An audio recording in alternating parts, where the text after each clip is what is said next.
사랑하는 다음 가족 여러분, 오늘 이스터 먼데이 아침 시간입니다. 오늘 하루도 부활하신 주님의 생명의 능력이 저와 여러분들 가운데 충만하게 거하는 그런 복된 날 되시기를 바랍니다. 오늘 저희가 함께 나눌 말씀은 요한복음 20장 19절부터 31절까지 말씀이 되겠습니다. 오늘 말씀은 크게 세 가지 부분으로 나누어져 있는데요. 첫 번째는 예수님께서 첫 번째로 12제자들이 함께 모여있는, 12제자는 아니고 이제 대다수의 제자들이 모여있는 곳에 나타나신 사건. 두 번째는 도마가 그때 없었기 때문에 도마가 있는 곳에 찾아가셔서 도마와 함께 다른 제자들을 만나주신 사건. 그리고 세 번째는 요한이 요한복음을 기록한 목적에 대해서 기록을 하고 있습니다. 예수님이 부활하셨고 가장 먼저 막달라 마리아가 목격을 했습니다. 그리고 막달라 마리아가 제자들에게 가서 그 이야기를 전달해 주었습니다. 근데 이때까지만 해도 예수님 제자들의 상황은 그렇게 녹록치 않았습니다. 오늘 19절 말씀 보시면 이날 곧 안식 후 첫날 저녁 때에 그랬거든요. 그러니까 여전히 주일입니다. 막달라 마리아가 부활하신 예수님을 만난 같은 날입니다. 그날 저녁에 예수님의 제자들은 유대인들을 두려워해서 문을 닫고 있었습니다. 두려움, 문을 닫음. 이게 아직 예수님의 제자들은 예수님께서 부활하셨다고 하는 그 확신을 갖지 못하고 있는 것을 알게 되죠. 그때 예수님께서 오십니다. 그래서 가운데 서서 말씀하시죠. 너희에게 평강이 있을지어다. 너희에게 샬롬이 있을지어다. 이 말씀은 오늘날의 용어를 가지고 설명을 한다면 이제 됐어. 이제 주님과 이제 하나님 아버지와 함께 지내는 새로운 시대가 열렸어 라는 의미가 될 것입니다. 예수님께서는 20절 말씀에 보시면 그 말씀을 하시고 손과 옆구리를 보여주셨습니다. 예수님의 못 박히심으로, 창에 찔리심으로 하나님과의 샬롬이, 하나님과의 평강이 이루어졌고, 그리고 예수님의 제자들이 이제는 함께하는 공동체로서 하나의 가족으로, 천국 가족으로 이 땅을 살아갈 것에 대해서 지금 말씀을 하고 계신 거죠.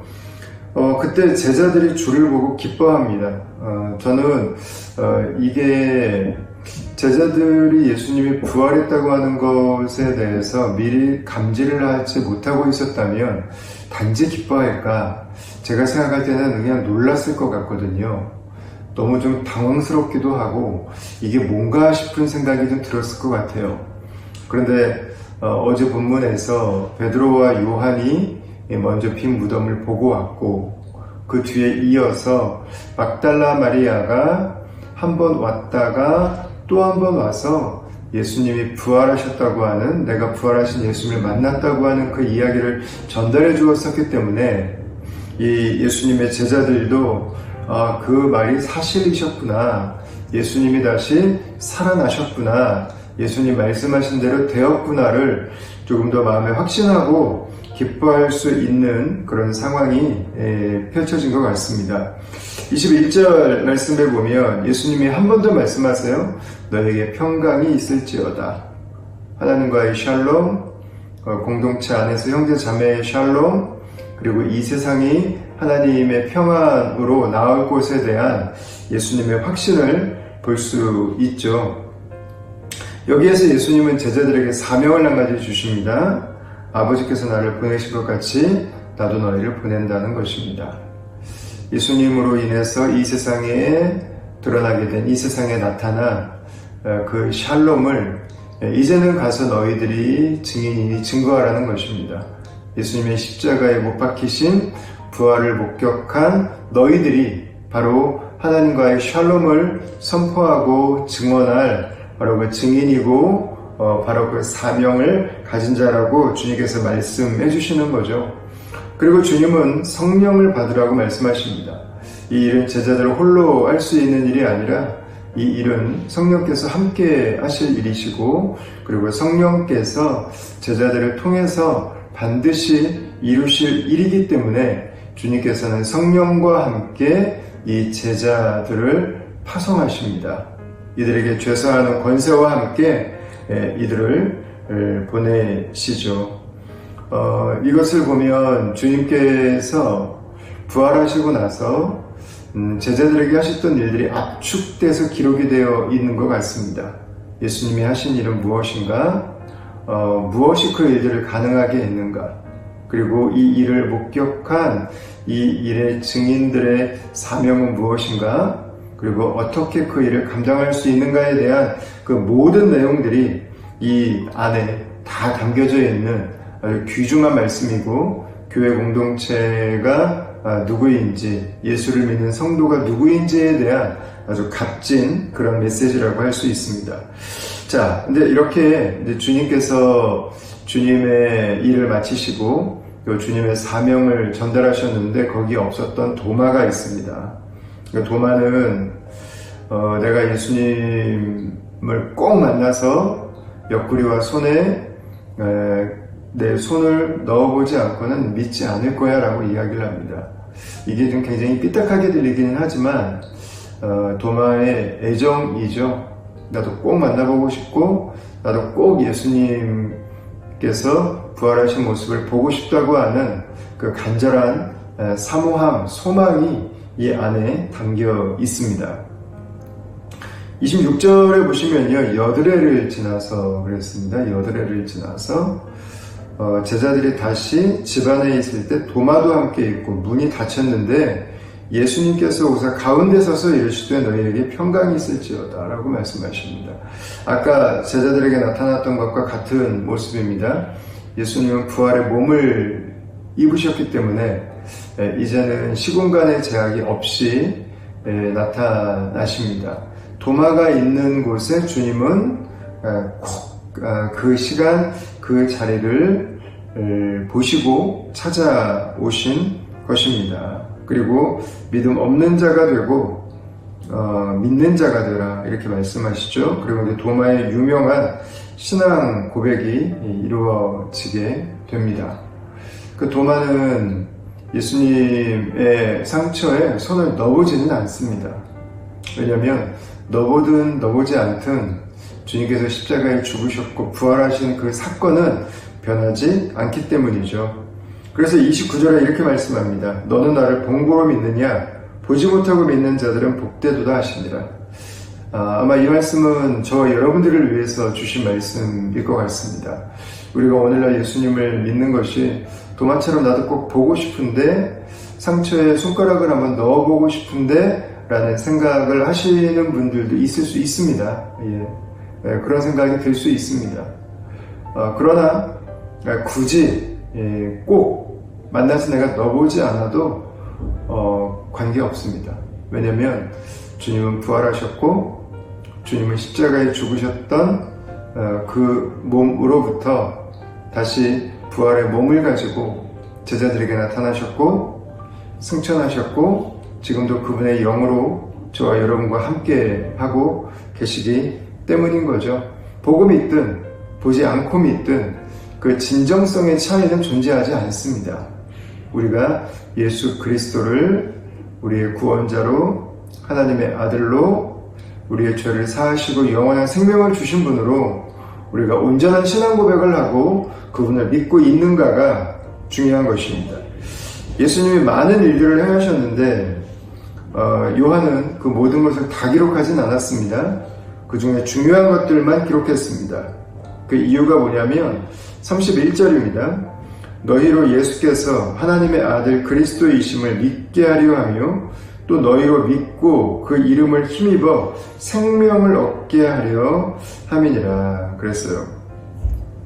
예수께서 하나님의 아들 우리의 구원자이신 것을 믿고 그리고 우리가 그 이름을 힘입어서 생명을 얻을 수 있도록 우리가 하나님의 자녀된 삶을 살아갈 수 있도록 이 요한복음을 주셨다고 말씀하고 있습니다.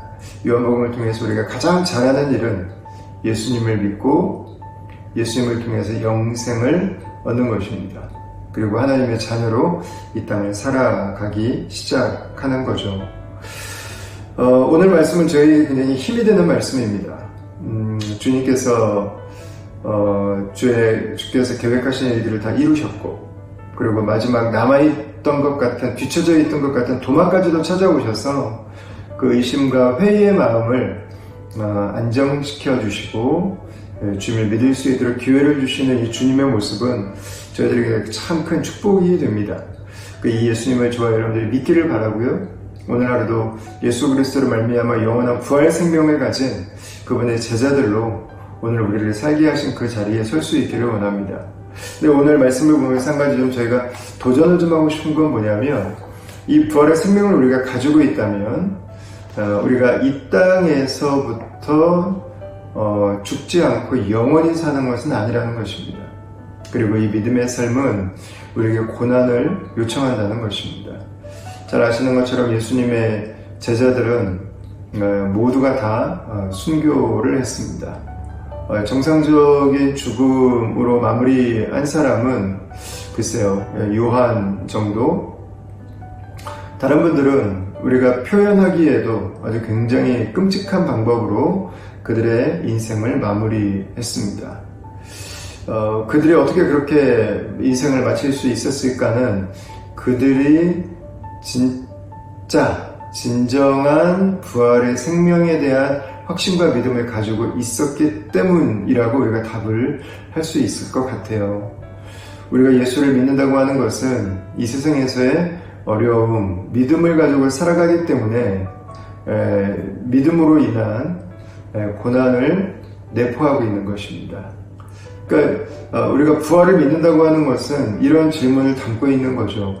우리가 부활의 영원한 생명을 가지고 있고 부활의 몸을 주께로부터 받을 것이지만 우리가 이 세상에서는 고난을 당하고 어려움을 당할 수 있습니다. 그럼에도 불구하고 믿겠습니까? 라는 질문이 되는 것입니다. 그럼에도 불구하고 예수님을 믿을 수 있기를 바랍니다. 예수님을 안 믿어도 세상은 어려운 것입니다. 죄 가운데 살아도 이 세상이 결코 평안하지 않습니다. 주님 안에서 당하는 고난이 있고 어려움이 있지만 감당할 수 있는 것들입니다. 그리고 우리에겐 영원한 생명이 있습니다. 주님께서 우리에게 주신 그 부활의 생명을 붙들고 이 땅의 잠시의 어려움에 대한 두려움으로 인한 주저함이 아니라 주님께서 우리에게 주신 영생을 가슴에 품고 믿음으로 승리의 삶을 살아가는 우리 다음 가족들, 그리고 이 영상을 보는 우리 한 분 한 분들이 되시기를 주님의 이름으로 축원합니다. 기도하겠습니다. 하나님, 다시 사셔서 제자들을 찾아오시고 도마를 찾아오신 주님, 또한 우리에게 성령으로 찾아오시고 우리에게 믿음을 주심을 감사합니다. 우리가 예수님 안에서 영원한 생명을 받았습니다. 우리가 영생하며 이 땅에서부터 천국을 살아가는 주의 백성들이 되었습니다. 주님 안에 믿음으로 든든히 서게 하여 주시고 이 세상의 두려움으로, 이 세상의 고난으로 인해 우리의 마음이 흔들리거나 낙심치 않게 하여 주시고 주께서 우리에게 주신 부활의 생명이 기초가 되어 우리가 걸어가는 길을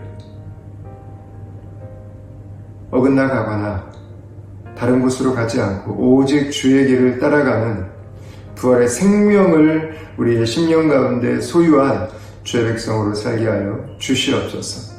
감사하옵고 예수님 이름으로 기도합니다. 아멘.